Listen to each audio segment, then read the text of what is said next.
ஏற்றி நியாயம் காத்த மனுநீதி சோழன் என்னும் பெருந்தகையை நீதியின் இலக்கணமாய் பெற்ற பெருமை கொண்ட திருமாவளம் கரிகால சோழனின் பூம்புகார் எனது ஊர்.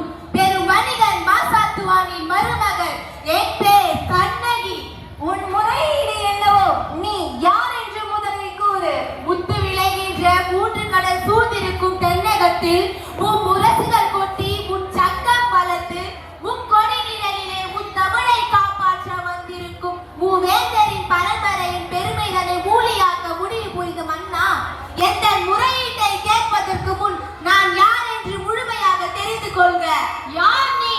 முத்தமிழை காப்பாற்ற வந்திருக்கும் என் மன்னவனை கொண்டிருக்கும் நீ யார்? கண்ணகி. கையில் தனி சிலமுடன் வந்திருக்கும் கண்ணகி. நீதி வழுவான் நெடுச்செடிய பாண்டியனை துணி திகழ்ந்துரைக்க வந்திருக்கும் கண்ணகி. என்ன? பாண்டிய மன்னா, ரோமா பூரின் கொலு மண்டபத்திலே உன் தூதுவர்கள் இருக்கிறார்கள். இதோ பாண்டியத்து பேரவையிலே ரோமானியர்கள் வீரர்களாக உன் தூதுவர்கள் இருக்கிறார்கள். கடல் கடந்து கொடி கட்டி ஆளுகிறார். அந்த கொடி கம்பம் முறித்துவிட அயல் நாட்டார்கள் நிகழ்ந்துரைக்க உமது கொடுங்கோல் அளித்த அவசர தீர்ப்புக்கு ஆளாகி கொலை கொண்ட கோவலனின் மனைவி கண்ணகி நான் என்பதை அறிந்திடுக. அரசே, அறிந்திடுக. ஓ, கோவலனின் மனைவி, சிலம்பை திருடிய கல்வனின் மனைவி. யாகாவராயினும் நான் காக்க மன்னா, நான் காக்க. யார் கல்வன்? என் கணவனா கல்வன்? இல்லை இல்லை, அவனை கல்வன் என்று குற்றம் சாட்டிய கயவர்களே கல்வர்கள். நான் வடக்கம் தேவையம்மா. கையும் களவுமாக பிடிப்பட்டான் உன் கணவன். கல்வனை தமிழகத்தின் நீதி கொல்லாமல் விடாது என்பது உனக்கு தெரியும் அல்லவா? என் கணவன் நீதியின் இலக்கணமாக திகழ்பவர் என்பது நீ அறியாததா? நீதியின் இலக்கணம் உரைக்கும் நெடுச்செழிய பாண்டியனே, உமது நாட்டிற்கு எதற்கு பேர் நீதி?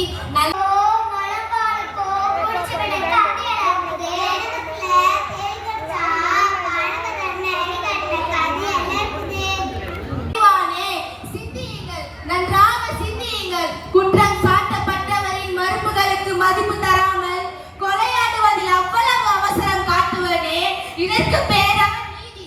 இதற்கு பேரா நேர்மை? இதற்கு பேரா அரசு? உமக்கு பேரா அரங்காக்கும் மன்னன்? கண்ணகி, உன் கணவன் கையில் இருந்த சிலம்பு அரசி கோப்பெரு தேவியின் சிலம்பு. கோப்பெரு தேவியின் சிலம்பு அல்ல, கோவலனின் தேவியாம் என்னுடைய சிலம்பு. நம்ப முடியாது என்ன? நீ யார் நம்புவதற்கு? உன்னை யார் நம்ப சொல்கிறார்கள்? உன் மீது வழக்குரைக்க வந்தவன் நான். குற்றவாளி நீ. என்ன? எங்கள் மன்னன் குற்றவாளியா? நானா குற்றவாளி? ஆம், நீ குற்றவாளி. அதனால் தீர்ப்பளிக்கும் உரிமை உன் கையில் இல்லை. இதோ இருக்கிறார்கள் பெருந்தகை பெரியோர்கள். இவர்களே இப்போது நீதிபதிகள். இவர்கள் வழங்கட்டும் நல்ல தீர்ப்பு. ஆற்றோரே, அறிவு நீதி ஆட்பெரும் படை கொண்டவன் பாண்டியன் என்பதற்காக நீதியின் பாதையை வளைக்காமல் ஆரிய படை கடந்தான். அவனையெல்லாம் புகழ் பெற்றான் என்பதற்காக அவன் செய்த குற்றத்தை மறைத்து விடாமல் தாய் மேல் ஆணையாக, தமிழ் மேல் ஆணையாக, தாயகத்து மக்கள் மீது ஆணையாக தீர்ப்பு கூறுங்கள். நல்ல தீர்ப்பு கூறுங்கள். கோப்பெரு தேவியின் சிலம்பை கோவலன் திருடினான் என்பது குற்றச்சாட்டு. அதற்காக மரண தண்டனை. அது ஆராயாமல் அளித்த தீர்ப்பு. அதற்கு மன்னன் பொறுப்பு. இதுவே என் வழக்கு. வழக்குக்கு என்னம்மா ஆதாரம்? ஆதாரம் இந்த சிலம்பு. இதற்கு இணையான மற்றொரு சிலம்பை தான் என் மணவாளன் விற்க வந்தான். பாவிகள், அவனை கொன்று விட்டீர்கள். அப்படியானால் தேவி அணிந்திருக்கும் சிலம்பு அவைகளில் ஒன்று என்னுடையது. அதற்கு அடையாளம்? அடையாளம் வேண்டுமா? 1000 கேள்விகள் என்னை கேட்டு உன்னை குற்றமற்றவனாய் என் அத்தானின் உயிரும் தங்கியிருக்குமே. தேவி அணிந்த ஒரு சிலம்பு உன்னுடையது என்பதனை மெய்ப்பித்து காட்டுவாயா? உன்னால் மெய்ப்பித்து காட்ட முடியுமா? உன்னால் நிரூபிக்க முடியுமா? மெய்ப்பித்து என்ன பயன்? இறந்து போன என் அத்தானை எழுப்பி தருவீர்களா? வெட்டுண்டு தலைகளை ஒட்டி தருவீர்களா? முடியாது, உங்களால் முடியாது. ஆனால் ஒன்று, தொங்கிய என் அத்தானின் தலை போல் உங்கள் தலைகளையும் பொங்க வைக்கிறேன். பாண்டியா, உன் நீதி போனதால், நேர்மை போனதால், நியாயம் போனதால் உன் மனைவியின் சிலம்பில் உள்ளவை முத்துக்களா அல்ல மாணிக்கங்களா? முத்துக்கள், அதுவும் கொற்கை முத்துக்கள். என்னுடைய சிலம்பில் உள்ளவை மாணிக்க படல்கள். என்ன மாணிக்க படைகளா? அப்படியா? பார்க்கலாம். தேவி, உன் கால் சிலம்பை கொடு. பார்த்தாயா முத்துக்களை? அடுத்த சிலம்பு.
வேந்தர் குலத்திற்கே இழிவு கற்பிக்க வந்த உனக்கு வெட்குற்ற கொடை எதற்காக? இல்லை. அழு அழு நன்றாக அழு, என்னை காலமெல்லாம் அழ வைத்த கல்வனே, அழு அழு என் காதலனை, என் கண்ணாளனை, கண்ணிருந்த மனவாளனை, துடிக்க துடிக்க கொன்ற பாவியே, அழு அழு நன்றாக அழு. கண்ணகி, உன் கணவன் கல்வன் அல்ல, உன் கணவன் கல்வன் அல்ல. ஆராயாமல் அவசரத்தால் கொன்றுவிடு என்று தீர்ப்பளித்த நானே கல்வன், நானே கல்வன். தாயம்மே தமிழமே, என்னை மன்னித்து விடம்மா, என் தாயே என்னை மன்னித்து விடம்மா.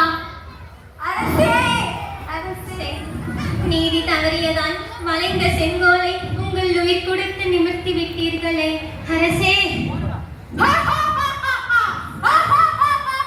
அழியட்டும் ஒழியட்டும், இந்த மதுரை மாநகரம் அழியட்டும் ஒழியட்டும்.